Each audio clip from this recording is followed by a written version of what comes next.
9 मई और 26 नवंबर के वाक़यात पर 2 इंक्वायरी कमीशन एक हफ्ते में बनाए जाएं। वफाकी हुकूमत चीफ जस्टिस या सुप्रीम कोर्ट के 3 जजेस पर मुश्तमिल 2 इंक्वायरी कमीशन तश्कील दे। कमीशन के जजेस की तैनाती तहरीक इंसाफ और हुकूमत की बाहमी रजामंदी से की जाए।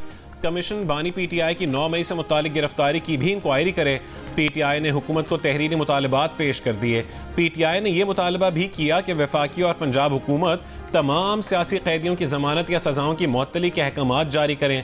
कमीशन इस्लामाबाद में मुजाहिरीन पर फायरिंग और ताकत के इस्तेमाल का हुक्म देने वालों की शनाख्त करे। जाँ बहक और जख्मियों की तादाद पर अस्पतालों की CCTV रिकॉर्डिंग की जांच करे। इस्लामाबाद हाई कोर्ट में रेंजर्स और पुलिस के दाखिल होने और मुल्क भर में इंटरनेट शटडाउन की तहकीकात भी की जाए। मुज़ाकरात के बाद स्पीकर अयाज सादिक ने कहा कि उमर अयूब ने मुतालबात पेश किए। PTI ने बानी PTI से दोबारा मुलाकात की दरख्वास्त भी की, जिस पर हुकूमती कमेटी ने कहा है कि हम रास्ता बनाने की कोशिश करते हैं।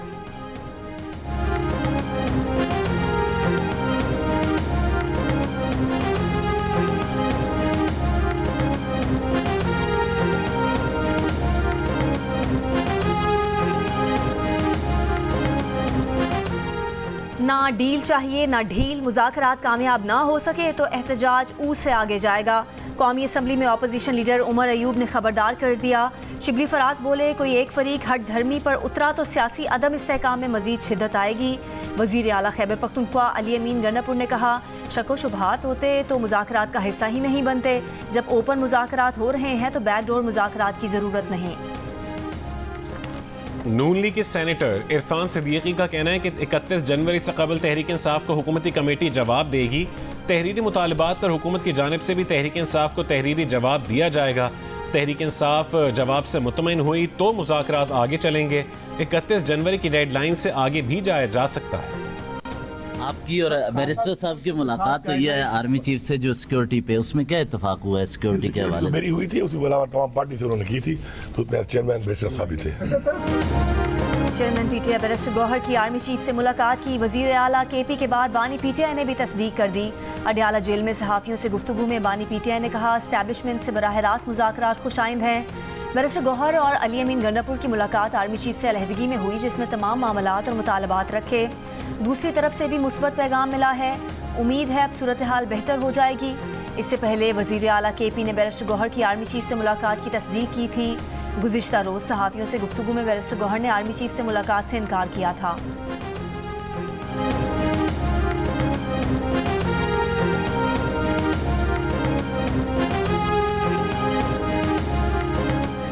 आर्मी चीफ से मुलाकात हुई है आपकी, ये क्या खबरें? नहीं, मेरी बिल्कुल मुलाकात नहीं हुई। लोग चलाते रहते हैं, बातें होती रहती है।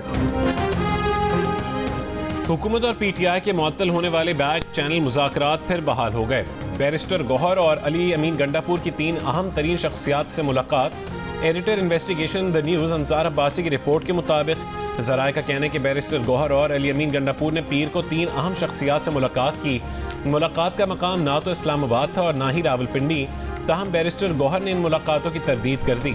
ज़राए का इसरार है कि ये मुलाकात बहुत अहम रही और आइंदा मुलाकात में एक वफाकी वज़ीर और PTI की 2 अहम शख्सियात शामिल होंगी।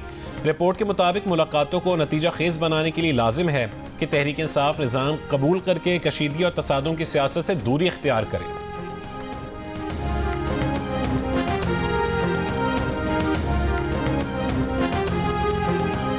आर्मी चीफ की मौजूदगी में वजीर आला अली अमीन गंडापुर और गवर्नर फैसल करीम कुंडी के दरमियान तल्ख जुमलों का तबादला हुआ। वजीर आला अली अमीन इजलास छोड़कर बाहर चले गए, कुछ देर बाद वापस आए। ज़राए के मुताबिक चंद रोज़ पहले पेशावर में हुए आला सतह इजलास में तल्खी NFC अवार्ड में मिलने वाले 500 अरब रुपए के जिक्र पर हुई। गवर्नर फैसल करीम कुंडी ने कहा, अरबों रुपए मिलने पर पुलिस और CTG को क्यों मजबूत ना किया। वजीर आला अली अमीन ने कहा, गवर्नर झूठ बोल रहे हैं। गवर्नर फैसल करीम कुंडी का इजलास में तल्खी से मुतालिक खबर पर रद्द अमल। जियो न्यूज़ से गुफ्तगू में कहा कि आपको गलत खबर मिली है।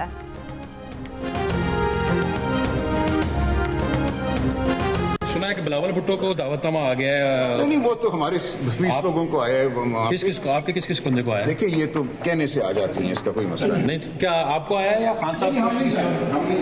लेकिन हमारे लोग जा रहे हैं।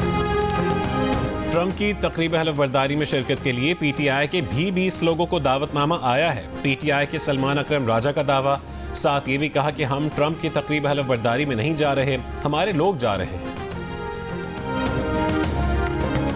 मैं पूरी पीटीआई को चैलेंज करता हूँ, इनके तमाम लीगल ईगल्स को, बड़ा एहतराम है अली जफर साहब का, सलमान अकरम राजा साहब का, मुझे इस एक पॉइंट पे क्लैरिटी दे दें कि अगर ये पैसा हुकूमत पाकिस्तान की मलकियत नहीं थी तो फिर नेशनल क्राइम एजेंसी ने वो प्राइवेट शख्स की मलकियत में क्यों नहीं रहने दिया, उसके अकाउंट में क्यों नहीं रहने दिया, और क्या जरूरत पेश आई कि वो पूरा पैसा उठा के हुकूमत पाकिस्तान को दे दिया।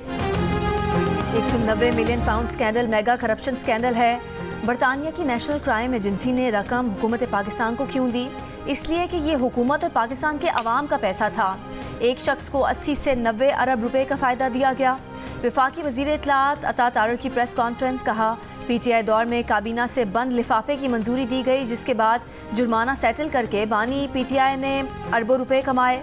मुज़ाकरात का ये तासुर न लिया जाए कि अरबों रुपए की करप्शन पर पर्दा डाल दिया जाएगा। करप्शन केसेस का जवाब देना होगा। बानी पीटीआई मुल्क की तारीख में वाहिद लीडर हैं जो कहते हैं कि उनका कोई ज़राए आमदन नहीं। अता तारर ने सवाल उठाया कि ज़राए आमदन नहीं तो लाहौर में 25 करोड़ रुपए का घर कैसे बन गया? पूरी पीटीआई को चैलेंज है, बानी पीटीआई का ज़राए आमदन बता दें।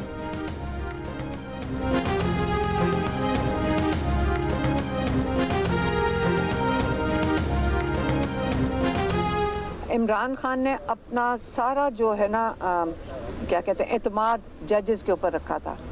ये इमरान खान का इम्तिहान नहीं है, ये जुडिशरी का इम्तिहान है। कोई पास होगा और कोई फेल होगा। इमरान खान ने इनको सबको इम्तिहान में डाला हुआ है। अगर बरियत होनी होती तो ये पहले दिन कर देते। ये आप फिर खुद बताएं, 23 को क्यों नहीं दिया, फिर 6 तारीख को क्यों नहीं दिया जनवरी की, फिर 13 तारीख को क्यों नहीं दिया, अब 17 पे 1 महीना इसकी डेट कन्विक्शन क्यों नहीं दे रहे थे?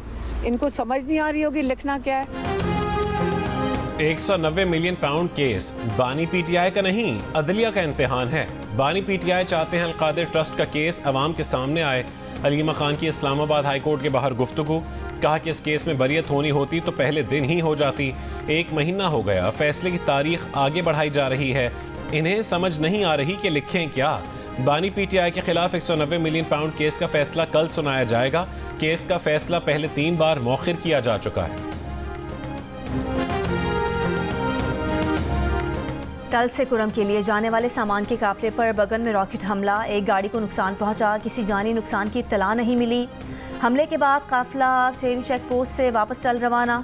जिला कुरम के लिए दवाएं, सब्जियां, फल और दीगर खाने पीने की अशिया लेकर 35 मालबरदार गाड़ियों का तीसरा काफिला रवाना हुआ था।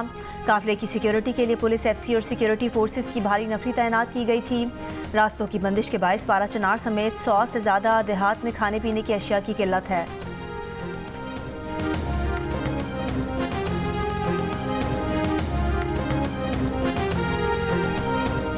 वज़ीर आज़म शहबाज शरीफ का गज़ा में जंगबंदी का खैर मकदम, कहा कि अमन के लिए कतर, सऊदी अरब, अमरीका, मिस्र और दीगर ममालिक की कोशिशें नाकाबिल फरामोश हैं। जंगज़दा इलाकों में इंसानी इमदाद की तरसील इंतहाई अहम है। उम्मीद है जंगबंदी का एहतराम किया जाएगा। पाकिस्तानी कौम फ़लस्तीनी बहनों के साथ है।